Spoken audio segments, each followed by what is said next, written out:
You're broke without me." He laughed as he signed the papers, his signature sprawling like he was closing $1 million deal. I watched him reach for his phone, knowing he planned to drain our joint account before the ink dried. I stayed silent. I did not tell him that 5 minutes ago. I had legally frozen the assets. His screen lit up, and his arrogance vanished. My name is Mallory Keene. I am 38 years old, and on this Tuesday morning, the only thing separating me from total financial ruin was the thin veneer of a laminate table in a mediation room at the Grayford County Courthouse. The overhead fluorescent light buzzed with a rhythmic, dying sound that seemed to drill directly into my skull. The room smelled of coffee that had turned cold 3 hours ago and the sharp, chemical scent of fresh printer toner. Outside, Ohio was trapped in a gray drizzle, but inside, the air was dry and recycled. I sat perfectly still. My hands rested on my lap, hidden beneath the table, fingers laced together so tightly that my knuckles had turned white. Across from me, my husband, Grant Hale, leaned back in his chair. He looked comfortable. He looked like a man who owned the building, the table, and the oxygen we were breathing. He let out a short, sharp laugh that echoed off the bare walls. "Embarrassing, really," Grant said, shaking his head as he looked at his lawyer. Then he turned his eyes to me. "You know, you're broke without me. Mal, just admit it. You are going to be absolutely white trash broke." The words hit the table like a hammer, driving the final nail into a coffin. He did not say it with anger. He said it with pity, which was infinitely worse. Grant adjusted the lapel of his navy blue suit. It was a suit I had picked out for him 4 years ago for a Chamber of Commerce dinner. Back then, he had asked me if it made him look powerful. Now, he wore it like a weapon. He picked up the pen and began to sign the stack of separation papers. He signed them rapidly, the tip of the pen scratching loudly against the paper. It was the same way he signed construction contracts for his company. Fast, confident, arrogant. He did not read a single line of the fine print. He assumed that because he was Grant Hale, the world would naturally bend to his favor. Next to him, his lawyer, Miles Wexler, tapped a finger nervously on his legal pad.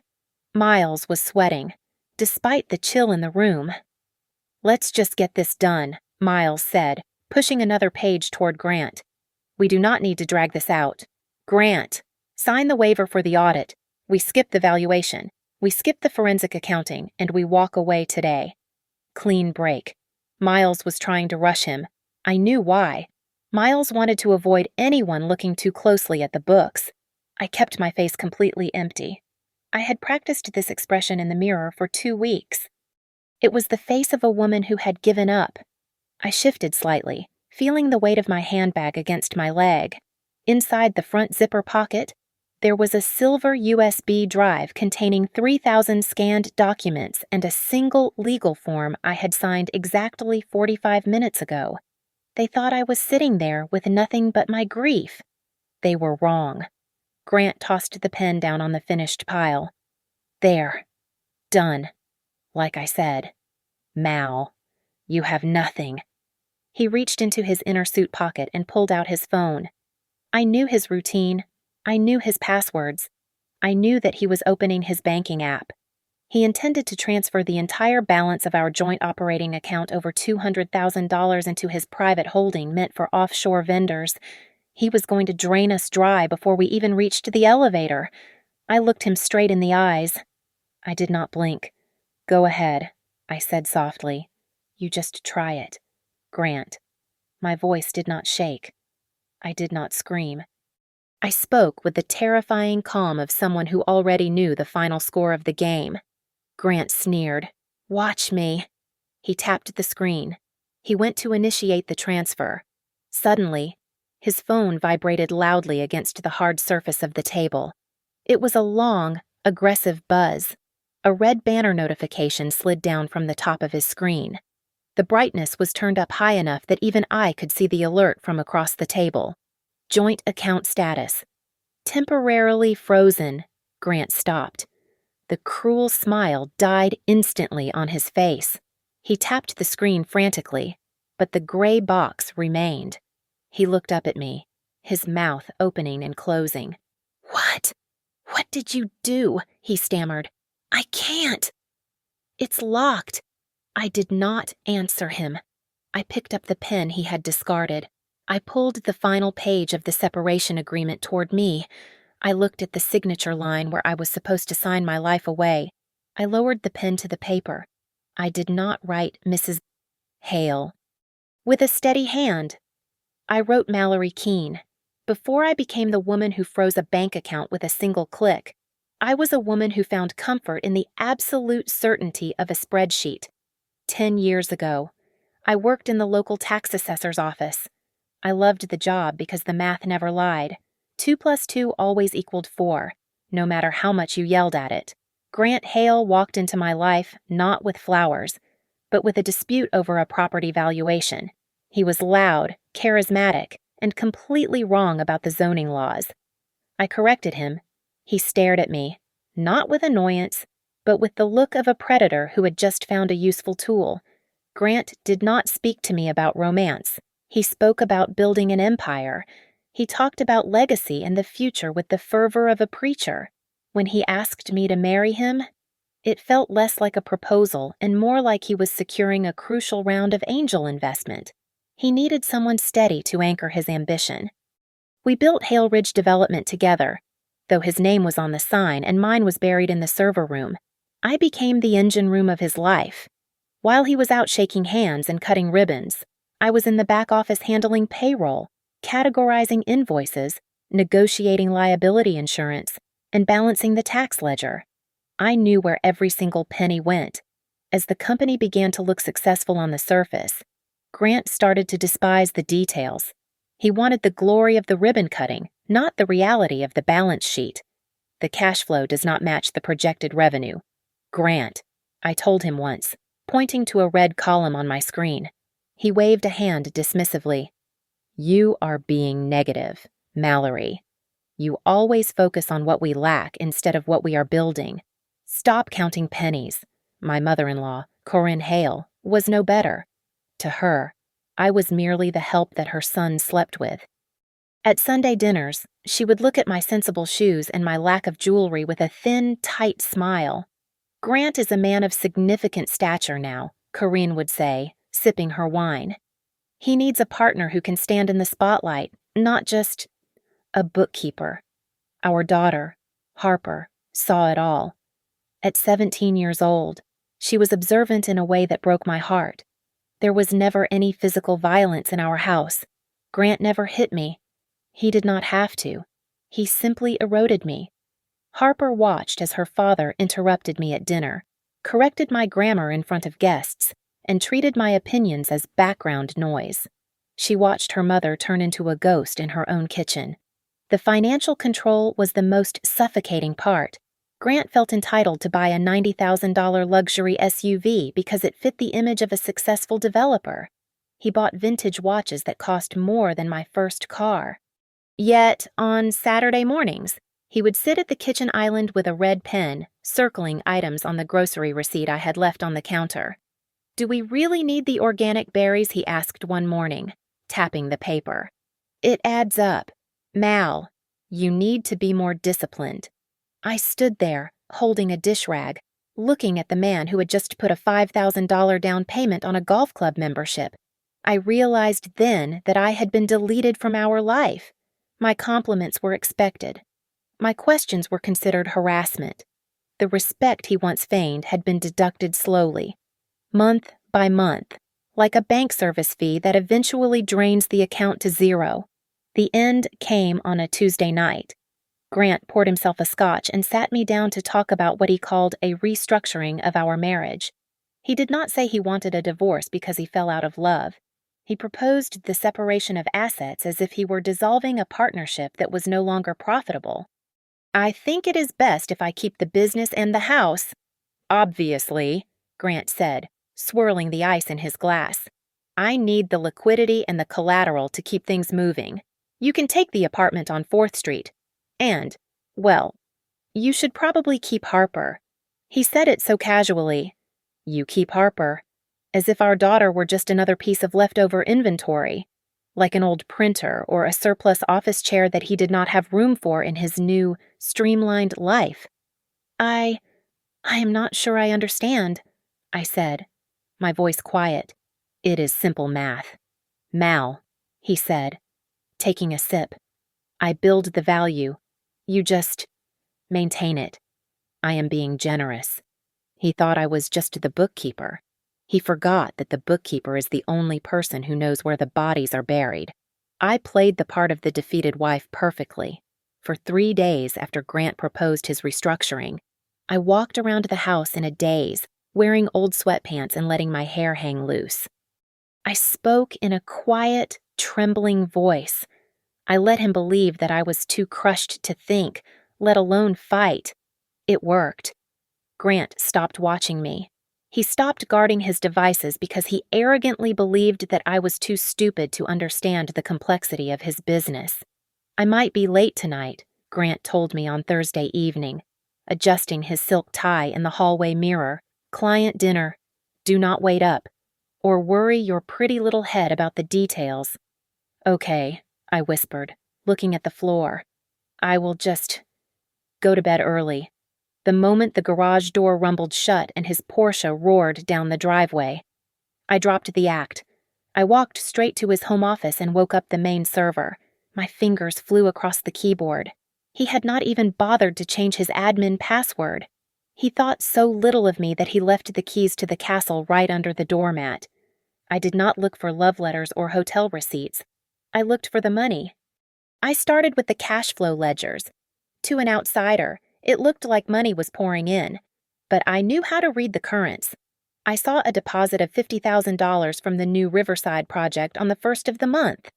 On the 2nd of the month, that exact same amount was wire transferred to pay a lumber supplier for the old mill project, a job that was supposed to be finished and paid for 6 months ago. "He is churning," I said aloud to the empty room. It was a classic shell game. He was taking deposits from new clients to pay off the debts of old clients. It was not profit. It was a ticking time bomb. I dug deeper. I found a recurring monthly payment of $4,500 going to an entity called Obsidian Consulting Group. The name sounded impressive, clean, and professional. I ran a search on the business address. It was not an office tower. It was a rental mailbox inside a shipping store in a strip mall 3 towns over. I pulled the incorporation papers from the state database. The registered agent for Obsidian Consulting was a paralegal who worked directly for Miles Wexler, Grant's lawyer. They were siphoning cash out of the company and hiding it right under my nose. My heart hammered against my ribs, but my hands remained steady. I switched tabs to the county recorder's public website. I searched for our home address. The deed pulled up. I saw the primary mortgage, which we had taken out when we bought the house. Then I saw a second lien recorded 6 months ago. It was a home equity line of credit for $300,000. I clicked on the document to view the digital scan. There, at the bottom of the page, were 2 signatures, Grant Hale, Mallory Keene. I touched the screen. The signature looked like mine. It had the same loop on the M and the same sharp slant on the K. But I had never seen this document in my life. He had forged my name. He had leveraged the roof over our daughter's head to plug the holes in his sinking ship. I felt a wave of nausea, but I swallowed it down. I could not afford to be sick.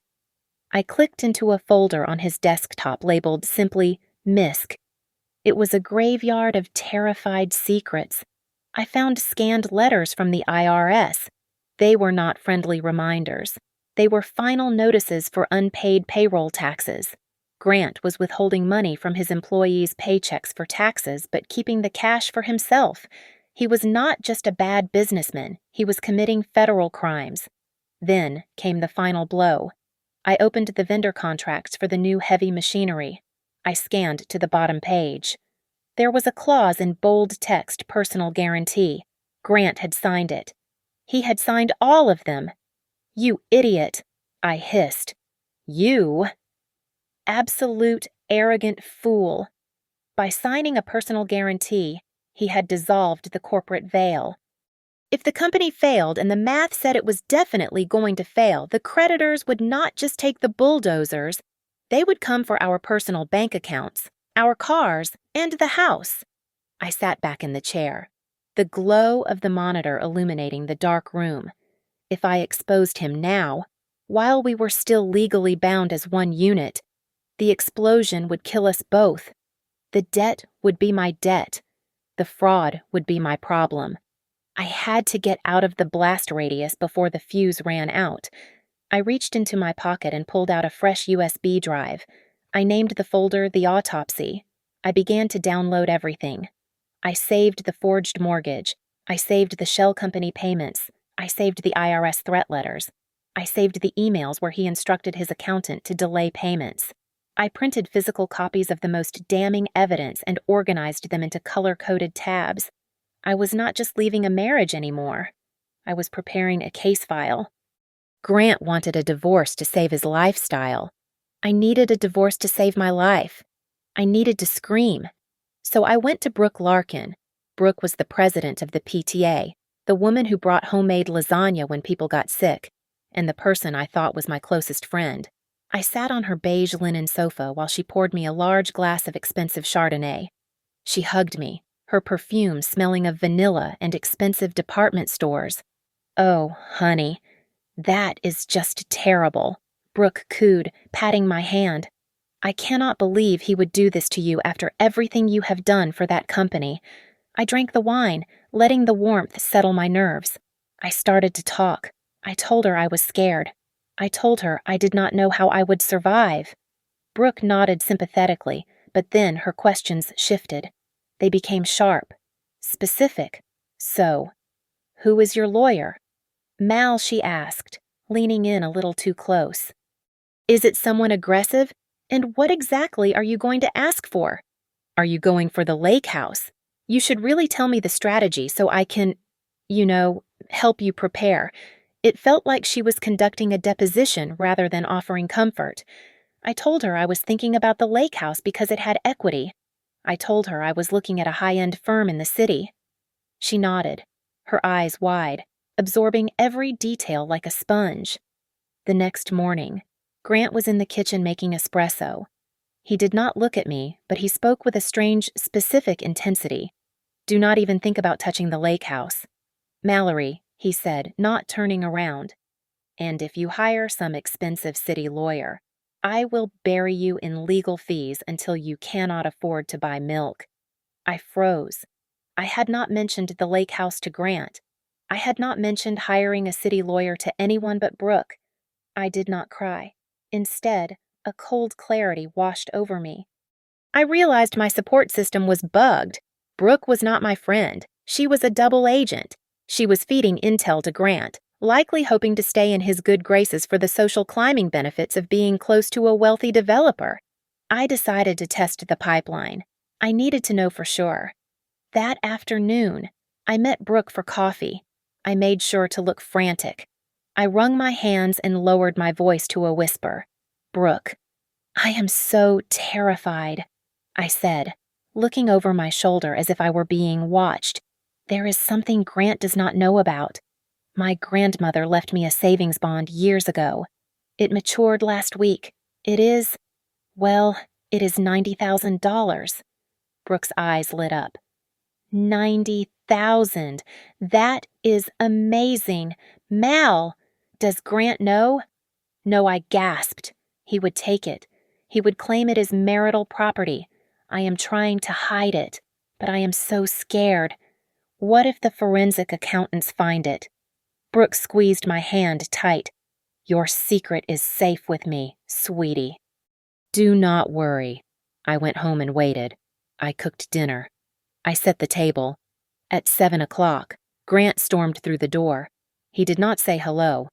He walked straight up to me, his face flushed with greedy triumph. You are holding out on me, he snapped. I do not know what you mean, I said, keeping my voice steady. The bond, Mallory, he shouted, slamming his hand on the counter. The $90,000 from your grandmother, that is marital asset. Half of that is mine. Do not think you can hide cash from me while claiming you are the victim. I looked at him, and for the first time in months, I almost smiled. The pipeline was wide open. The transmission speed was instantaneous. I did not deny it. I just looked down. I was just trying to have a safety net. There are no safety nets in this house unless I approve them. He sneered. He walked away, satisfied that he had caught me. He had no idea that the bond did not exist. There was no $90,000. There was only proof that Brooke Larkin was a traitor. I did not call Brooke to confront her. I did not block her number. I realized she was more valuable to me as a weapon than as a friend. If Grant was listening to everything I told her, then I could control exactly what Grant heard. I could feed him fears that weren't real. I could guide him exactly where I wanted him to go. I walked up the stairs and saw Harper standing in the hallway. She was leaning against the wall, watching me with a strange expression. Usually, she looked at me with pity or worry. Tonight, her eyes were different. "You set him up," Harper said quietly. It was not a question. I am just managing the situation. "Honey," I replied. "You lied about the money," she said, a small smirk touching the corner of her mouth. "He looks stupid." It was the first time I saw respect in my daughter's eyes. She realized I was not just a victim anymore. I was a player in the game. I went to my bedroom and opened my laptop. I did not need to hide anymore. I needed to prepare the final trap. I was not just going to escape Grant. I was going to use his own spy and his own arrogance to make him sign his own financial death warrant. I was going to make him think he was winning right up until the moment he lost everything. I sat across from Lila Benton in an office that felt less like a place for legal counsel and more like a surgical theater. Lila was legendary in Grayford, not because she was compassionate, but because she was lethal. She did not keep tissues on her desk. She kept a calculator and a stopwatch. She looked at me with bored, heavy-lidded eyes, assuming I was just another suburban wife looking to claw back 50% of a dying marriage. "So," Lila said, tapping a silver pen against her chin, "you want half?" "That is the standard. We value the assets. We fight about the furniture and we get you alimony." "No," I said calmly. "I do not want half." I reached into my tote bag and pulled out the heavy black binder I had compiled. I slid it across the glass desk. It made a heavy, dull thud that seemed to vibrate through the room. "I want 0, I said. Lila raised an eyebrow. Skeptical. She opened the binder. I watched her eyes scan the first page, then the second. She stopped tapping her pen. She turned the pages faster. She looked at the shell company payments. She looked at the forged mortgage documents. She looked at the unpaid payroll tax notices. The silence in the room stretched out for 5 full minutes. When Lila finally looked up at me, the boredom was gone. In its place was sharp, predatory respect. "He is not rich," Lila said, her voice dropping an octave. He is absolutely insolvent. This man is a walking bankruptcy filing. He is drowning," I corrected her. "And he is looking for a life raft. He wants to keep the house, the company, and the image. He thinks those are assets. I know they are liabilities." I leaned forward. "I want to give him exactly what he wants, Lila. I want to give him everything. The house, the business, the cars, and with them. I want him to take every single cent of the debt. I want to be severed from him so completely that when he finally crashes, the shockwave does not even rattle my teacups." Lila smiled. It was a terrifying smile. "We need an indemnification clause. A hold harmless agreement so tight that if a creditor even looks at you sideways, Grant is legally required to pay your legal fees. But to get him to sign that, we have to sell him a victory. We make me the loser." I said. I play the part of the scared, stupid wife. I ask for a small lump sum, just enough to rent an apartment for a year and buy groceries. I tell him I am too overwhelmed to handle the business. Exactly, Lila said, pulling a fresh legal pad toward her. And here is the key. We cannot ask for an audit. If we ask for an audit, we have to disclose what we find. We need him to demand that we skip the audit. We need him to be so arrogant, so desperate to save money on legal fees, that he forces the waiver of discovery.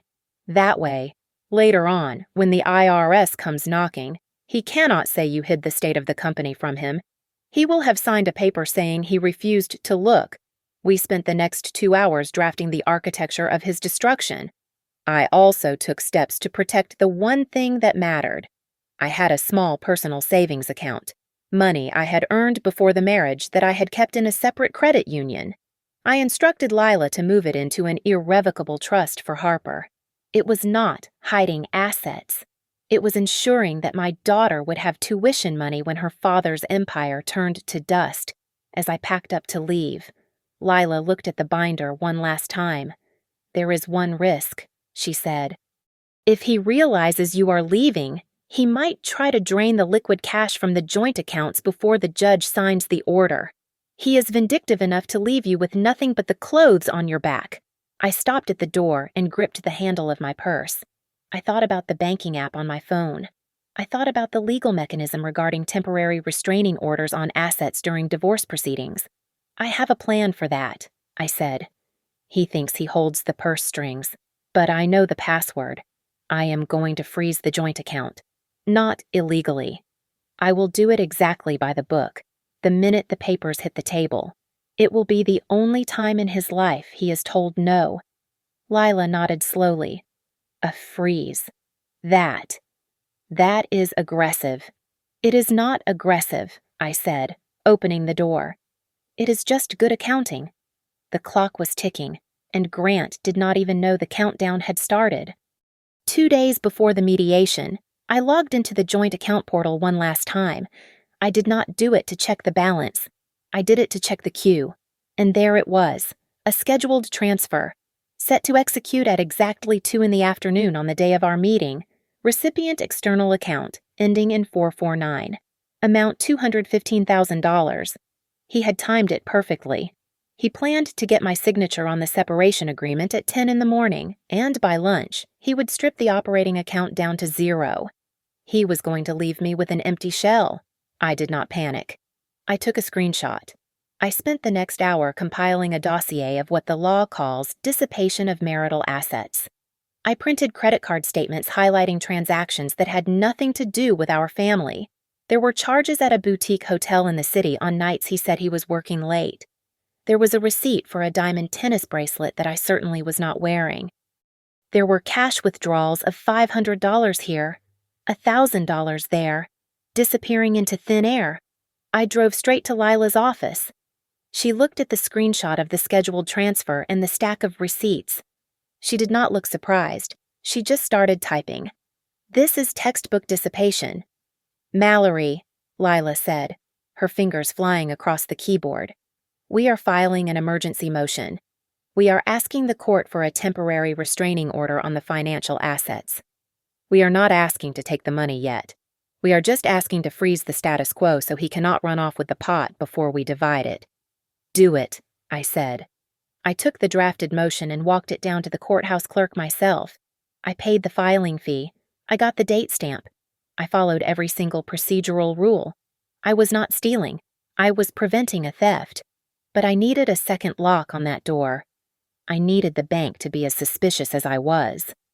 I sat in my car in the courthouse parking lot and dialed the fraud department of our bank. I made my voice sound shaky, not weak, but concerned. Hello, I said when the representative answered. My name is Mallory Hale. I am looking at a document regarding a home equity line of credit attached to my property, and, well, I do not think I signed this. The line went quiet. Bankers hate the word fraud. Can you clarify? Mrs. Hale, the agent asked. The signature, I said. letting a tremor enter my voice. It looks like my name. But I was out of the state on the date this was notarized. I am worried my identity has been compromised. I have filed a motion with the court regarding financial irregularities. Should I send you a copy? Yes. Ma'am, the agent said, his voice suddenly very serious. Please upload that immediately. We will have to place a flag on the accounts associated with that collateral while we investigate. Thank you, I said. I just want to be safe. I uploaded the court-stamped emergency motion and the proof of the forged mortgage signature. The trap was set. The bank's internal risk protocols would now intersect with the court order. The moment any large transaction tried to leave that account, the system would lock down like a steel cage. I went home and found Harper in the kitchen. She was looking at me, sensing the electricity in the air. I did not tell her about her father's affair. I did not tell her about the stolen tax money. Mom, she asked, is it going to be bad tomorrow? I smoothed her hair back. No, honey, it is going to be handled. I am just making sure that you and I are not dragged into the mess. I am making sure you are safe from the money problems. My phone buzzed in my pocket. It was a text from Brooke, thinking of you. Hope you get a good deal tomorrow. Be strong. I knew she forwarded every text I sent her straight to Grant, so I typed back carefully, thanks, Brooke. I am just so tired. I just want it to be over.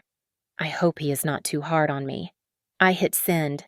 I knew that within 5 minutes. Grant would read that text and laugh.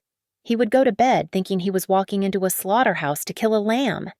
That night, for the first time in 6 months, I did not stare at the ceiling. I curled up under the duvet. The emergency motion was filed. The bank was on high alert. The evidence was secured. The button was primed. All I had to do was wait for him to try and press his luck. I slept like a baby. I walked into the mediation room wearing a costume I had carefully selected for the occasion. It was an oversized gray cable-knit sweater that hung off my frame, making me look smaller, frailer, and utterly defeated. I had scrubbed my face clean of makeup, leaving the dark circles under my eyes visible. I slumped my shoulders as I pulled out the chair, avoiding eye contact with everyone. To the room. I was a broken woman about to be discarded. To Grant. I was exactly what he wanted me to be, a victim. Grant sat at the head of the table, radiating the false benevolence of a king throwing scraps to a peasant. He tapped his fingers on the mahogany surface. Look, I am going to be nice about this, Grant said, addressing the mediator but looking at me with a smirk. I will give her a lump sum of, let's say, $25,000 to get settled. I keep the house, the company, and the vehicles. It is cleaner that way. She cannot handle the overhead anyway. Miles Wexler, his lawyer, leaned in and whispered something to Grant, but Grant waved him off. Miles looked nervous. He cleared his throat. Grant, legally, we should really do a formal valuation of the assets, Miles said, his voice low. If we skip the discovery phase and the audit, it leaves us open to liability later. We need to be thorough. Grant rolled his eyes. Miles, do not be ridiculous. An audit takes weeks. It costs money. It is bad for the brand if people think we are being investigated. I want this done today. I saw my opening. I kept my head down, staring at my hands, and let my voice tremble just enough to sound pathetic. I do not want anyone digging through the past, I whispered, just loud enough for them to hear. I just want to move on. I do not want the court to, look too deep. Grant's head snapped up. I saw a flicker of suspicion in his eyes, but not the kind that would save him. He thought I was hiding something embarrassing, maybe overspending or incompetence. I slowly reached into my bag and touched my phone. I sent a pre-written text to Brooke Larkin. Lila is pushing for a full forensic audit of the company accounts. She wants to see everything from the last 5 years. I am so scared. Brooke, I do not know if I can stop her. I put the phone down. 3 minutes later, Grant's phone buzzed on the table. He glanced at it. I watched his pupils contract. He read the message from Brooke, his faithful spy. He thought he was getting inside information that I was losing control of my own lawyer. He thought I was terrified of an audit. Grant slammed his hand on the table, making the water pitcher jump. "No audits," Grant shouted, startling the mediator. "We are skipping discovery. I want a waiver of full disclosure added to the agreement right now. We are settling this based on current stated values. If she wants the $25,000, she signs the waiver." Miles looked at his client like he had lost his mind. "Grant, you are waiving your right to verify her assets too. It is highly irregular." "I said draft it," Grant barked, his face flushing red. "She wants to be done. Fine, we finish it now. I am not letting some court accountant bill me $300 an hour to count paper clips." Lila Benton, my lawyer, played her part perfectly. She sat up straight, feigning outrage. "Mr. Hale, I cannot advise my client to sign that," Lila said, her voice sharp. "Mallory, if you sign that waiver, you are walking away blind. You will never know the true value of what you are giving up. We need to see the books. I just want it to be over." "Lila," I stammered, shrinking back into my sweater. "Please, just let me sign." Lila sighed, a long, dramatic exhale of frustration. She looked at the mediator. "Let the record show that I have advised Mrs. Hale against this course of action, and she is proceeding against legal counsel." The mediator nodded solemnly. Grant looked triumphant. He thought he had bullied me into submission. He thought he was closing the door on my ability to ever ask for more money. He had no idea he was actually locking the door to his own escape. The papers were pushed in front of me. I picked up the pen. My hand did not shake. I signed the waiver of discovery. I signed the asset division agreement. And on the final line, where it asked for my signature, I did not write the name of the woman he had controlled for 15 years. I wrote Mallory Keene. I capped the pen and pushed the papers back. It was done. Grant picked up his copy, grinning as he tucked it into his folder. He stood up, buttoning his jacket, the master of his universe once again. "See?" Grant laughed, looking down at me with that same pitying expression. "That was not so hard. Like I said, Mal, you are broke without me, but at least now you are free to go be whatever it is you are." I did not look at his face. I looked at the clock on the wall. It was exactly 10 minutes past the hour.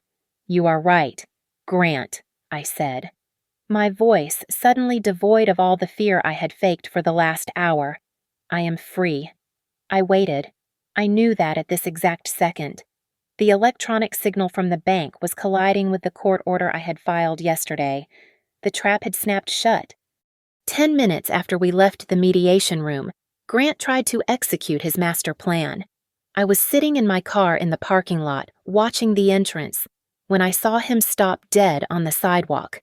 He was staring at his phone. I knew exactly what he was seeing. He had tried to transfer $200,000, and the bank app had flashed a red error message, "Account restricted, contact branch." I watched him shove the phone against his ear, his face turning a dark, furious shade of red. I imagined him screaming at some poor customer service representative. "It is my money," he was likely shouting. I am, Grant Hale, fix this," but they could not fix it. The algorithm had flagged the activity as suspicious because of my fraud report, and the legal department was already reviewing the emergency motion I had filed. He was locked out. He just did not know that the key had been thrown away by me. Later that afternoon, my phone rang. It was my mother-in-law, Corinne. She did not bother with pleasantries. "I heard you signed the papers," Corinne said, her voice dripping with ice. "I hope you are happy, but do not think you can play the martyr now. Acting poor does not suit you. Mallory, I am not acting." "Corinne," I said, my voice smooth and detached. "I am just moving on. Good, she snapped. Because Grant needs a woman who understands ambition, not someone who counts coupons. I hung up without saying goodbye. I knew the pressure was mounting on the other side. Grant's mistress, Sienna Vale, was not a patient woman. I knew from the intercepted emails that she was already picking out curtains for my house. She was pushing Grant to transfer the title to his name solely so she could move in. Why is it taking so long? Grant, I imagined her asking him. You said she was out of the picture. While Grant was fighting with the bank, I was moving into a 2-bedroom apartment on the edge of town. It was small. The carpets were beige and worn, and the view was of a parking lot. But it was clean. It was quiet. Harper walked into her new room and set her backpack on the floor. She looked around at the small space, then back at me. It is small, Harper said. Then she smiled, a genuine, relieved smile. But it is quiet. No one is yelling about money. No, I said, hugging her. No one is yelling. Grant, however, was screaming. I could see the ripples of his panic in the digital trail he left behind. Because I still had access to the server, I saw him frantically applying for short-term, high-interest loans. He was trying to plug the holes in his cash flow that the frozen account had created. He was delaying vendors. He was screaming at his project managers to bill faster. Get the invoices out, he wrote in an all-caps email to his accountant. I need cash. I need it now. Even his lawyer, Miles, was starting to smell the smoke. I saw a draft email from Miles to Grant that popped up in the legal folder. Grant, I am reviewing the settlement agreement again. Miles wrote, this indemnification clause regarding the liabilities. It is extremely broad. If there are debts we do not know about, you are assuming full responsibility. We should really reconsider before the judge signs the decree. Grant's reply was short and reckless. It is signed, Stop. Stop finding problems. Miles. She signed the waiver. She is out. Just get the decree finalized so I can get the bank to unlock my accounts. He thought the final divorce decree would override the bank freeze. He thought that once the judge stamped the papers, the bank would see he was the sole owner and release the funds. He did not understand that the decree was actually the trapdoor. 2 nights before the final court hearing, I found the last bullet for my gun. It was an email chain buried deep in a subfolder. Grant had explicitly instructed his payroll manager to delay the federal tax deposits for 3 quarters in a row. Use the tax money for the lumber order. Grant had written, The IRS is slow. We will pay them later. I saved the email. I did not send it to the IRS yet. I printed it and tucked it into my purse. The day of the hearing arrived. The sky was a bruised purple, heavy with rain. I sat on the wooden bench outside the courtroom. I wore a simple black dress. My hands were folded in my lap. I heard the click of expensive Italian leather shoes on the marble floor. Grant came around the corner. He looked tired. His eyes were manic, darting around the hallway. When he saw me, he straightened his tie and forced a sneer onto his face. He still thought he had won. He thought he was minutes away from total victory, ready to be... Officially, nobody, Grant asked as he walked toward me. I did not answer. I just felt my phone vibrate in my hand. I looked down at the screen. A notification from the bank had just arrived. Court order received by Bank Permanent Asset Freeze pending judicial review. I looked up at Grant. The doors to the courtroom swung open. After you, I said softly. The courtroom inside the Grayford County Courthouse felt less like a hall of justice and more like a sealed tomb. The walls were paneled in dark, suffocating oak that seemed to absorb the light. The only sound in the room was the high-pitched, rhythmic hiss of the air conditioning system, a mechanical wheeze that grated against the nerves. Everyone spoke in hushed, reverent tones, as if raising one's voice might wake something dangerous sleeping beneath the floorboards. Grant sat at the plaintiff's table, his spine rigid, his chin lifted. He looked like a man who had already won the lottery and was just waiting for the check to clear.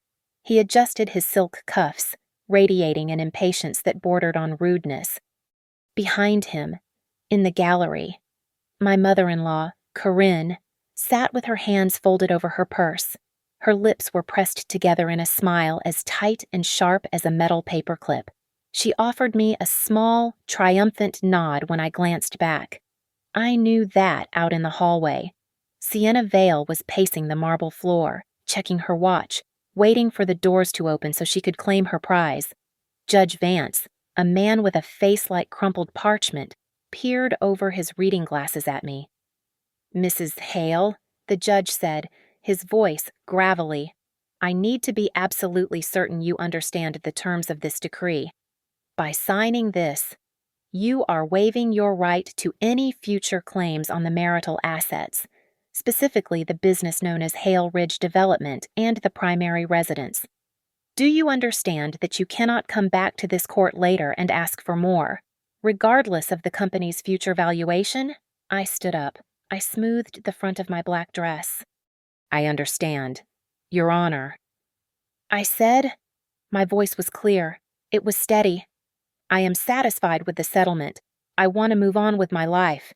It was the performance of a lifetime." I sounded resigned, compliant, and defeated. Judge Vance nodded and turned his gaze to Grant. "Mr. Hale," the judge said, "you are retaining the entirety of the corporate assets and the real estate. With those assets, you are also assuming sole responsibility for all associated liabilities, debts, and encumbrances, whether currently known or unknown. Do you understand that you are indemnifying Mrs. Hale from any future financial obligation attached to these properties?" Grant did not even hesitate. He answered with the casual speed of someone scrolling to the bottom of a user agreement on an app and clicking the blue button without reading a single word. "Yes, Your Honor," Grant said, barely suppressing a yawn. "I understand. I built it. I will keep it. Let's get this finalized." The bailiff moved a heavy stack of documents toward Grant. It was the final decree, but sitting right on top was the appendix I had insisted Lila include. It was a dense, itemized list of every single personal guarantee Grant had signed to secure his loans, explicitly stating that by taking the company, he was now personally liable for every dollar of debt the company could not pay. Grant picked up his expensive fountain pen. He flipped the cover page, eager to sign his name and run out the door to his mistress. He looked bored. He looked victorious. He lowered the pen to the paper. Suddenly, Miles Wexler's hand shot out like a cobra. Grant's lawyer grabbed Grant's wrist mid-air, his fingers digging into the expensive fabric of Grant's suit. It was a violent, jarring motion that shattered the stillness of the room. Grant froze, the pen tip hovering an inch above the signature line. He turned to look at his lawyer with annoyance, but the expression on Miles's face stopped him cold. Miles looked like he had just seen a ghost. His face was drained of blood, his eyes wide and terrified as he stared at the paragraph Grant was about to sign. Miles leaned in close, his mouth almost touching Grant's ear. The room was so quiet I could hear the fabric of their suits rustle. "Grant," Miles whispered, his voice trembling with a frantic urgency. "Stop. You cannot sign this. This clause, it says you are personally accepting the default risk. If the accounts are frozen, if you cannot pay, they take everything. You are hanging yourself." The color drained from Grant's face. It happened instantly, like a light switch being flipped off. The arrogant flush of victory turned into the gray, dusty pallor of ash. Grant looked up. He did not look at the judge. He did not look at his mother. He looked slowly across the aisle at me. For the first time in our marriage, the look in his eyes was not condescension. It was not anger. It was pure, unadulterated panic. He was a man who had just realized the parachute he packed was full of silverware. I did not smile. I did not frown. I just sat there, my hands resting gently in my lap, watching him. Grant's hand began to shake. The pen trembled in his grip, hovering paralyzed over the words personal guarantee, the black ink threatening to drip down and seal his fate. This document says you accept full liability for every active loan, Miles hissed, his voice trembling so hard it was barely audible. It says she is completely indemnified. If you sign this, Grant, you are tying a concrete block to your ankles. Grant jerked his hand back as if the paper had burned him. He looked at the clause. Then he looked at me. The realization hit him like a physical blow. He stood up so fast his chair scraped loudly against the floor. She set me up. Grant shouted, pointing a shaking finger at me. Your Honor, this is a trap. She kept the books. She knows the cash flow is tight right now. She is trying to dump the debt on me. Judge Vance did not blink. He lowered his glasses and looked at Grant with terrifying calmness. Mr. Hale, the judge said, his voice cutting through the air like a knife. Who refused the audit? The room went deadly silent. I did. But, Grant stammered, sweat beading on his forehead. Lila Benton stood up smoothly. She held up the transcript from the mediation session. Your Honor, Lila said, my client requested a full forensic accounting. Mr. Hale explicitly demanded a waiver of discovery to expedite the process. He claimed it was to save time. We have his signature on the waiver right here. Grant looked around the room, desperate for an exit. But she froze the accounts Grant yelled, his composure completely gone. I cannot pay the vendors because she locked the money. That is malicious interference. The temporary restraining order on the assets was granted lawfully, Judge Vance replied. Looking at the file, it was filed to prevent the dissipation of marital assets. Given your attempt to transfer $215,000 immediately following the mediation, the court finds the freeze was necessary, it was legal, it was timely. Grant slumped. He finally understood the mechanics of the cage he was in. The freeze was not just about saving my share. It was about stopping him from robbing Peter to pay Paul. He had no liquidity to cover the checks he had already written. He had no way to hide the holes in his boat. I decided it was time to end it. I stood up and pulled a single blue folder from my bag.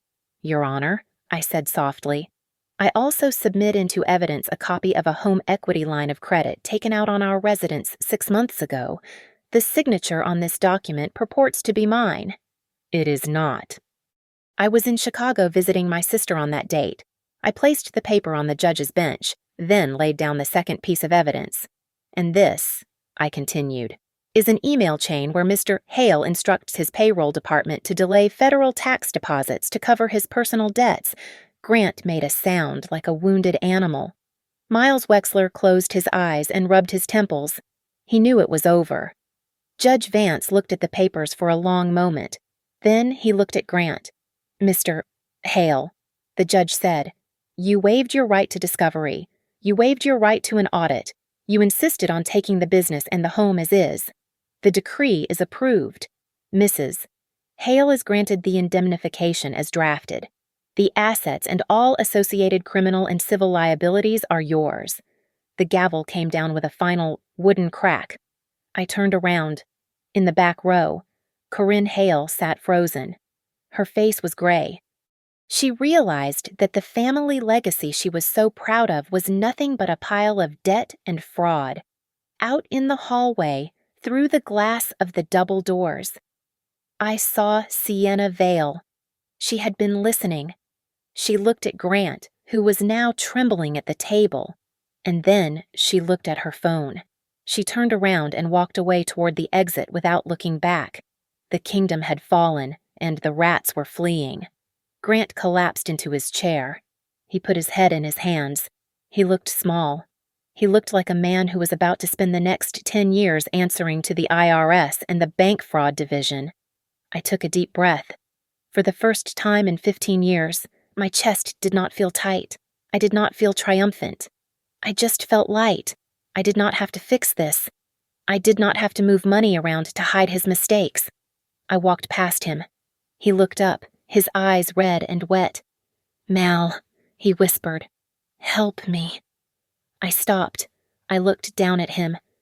"You said I was broke without you," I said, my voice steady and real. "Actually, I just stopped being your bank, and that is how I got rich again, by buying my freedom." I walked out of the heavy oak doors and into the rain, which had finally stopped. The air smelled like ozone and new pavement. I walked toward my car, ready to pick up my daughter and start a life that actually belonged to me.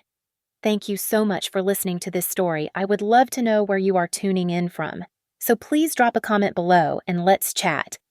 Do not forget to subscribe to the Lily Revenge Stories channel, hit the like button, and give us a hype to help this story reach even more people.